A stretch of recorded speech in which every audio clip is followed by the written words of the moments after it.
et donc activiste de l'environnement. Et surtout pour le changement des mentalités et puis davantage intégrer les populations, en fait,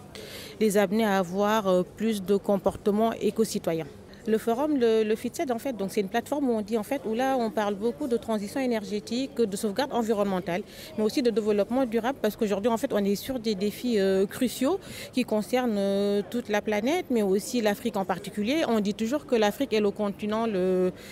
qui pollue le moins, mais qui est le plus impacté en fait par les changements climatiques. Et donc il est important aujourd'hui en fait d'avoir des politiques gouvernementales qui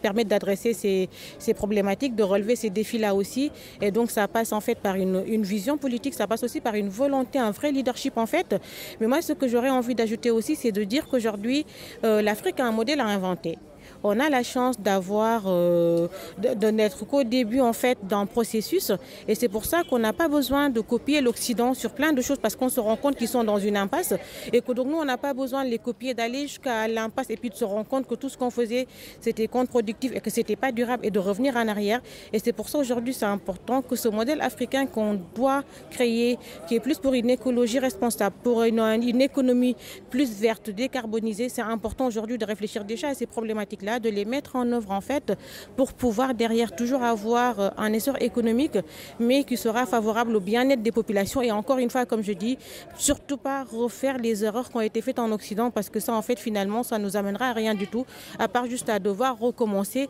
pour avoir d'ailleurs des problèmes à résoudre auxquels on n'est pas forcément armé. Donc aujourd'hui c'est important en Afrique qu'on comprenne que notre modèle il est entre nos mains, il n'est pas forcément faire du copier-coller de ce qui se passe de l'Occident mais en tout cas c'est partir de nos atouts, de nos spécificités, de copier certaines choses qui font sens au niveau de l'Afrique, mais d'inventer des modèles vertueux qui pourront justement adresser ces problèmes de transition énergétique, ces transitions de mix énergétique aussi, mais ces problèmes de sauvegarde environnementale et aussi de développement durable. Et quand je dis développement durable, je pense vraiment à toutes les populations, mais vraiment à sortir le maximum d'Africains des urgences de survie, parce que tant que les gens ont faim, tant que les gens ont des préoccupations primaires comme ça, on ne peut pas en faire des acteurs de changement, pas en faire non plus des acteurs en fait qui vont porter l'essor économique. Donc c'est vraiment important aujourd'hui de pouvoir avoir les bonnes politiques gouvernementales pour porter tous ces changements-là et adresser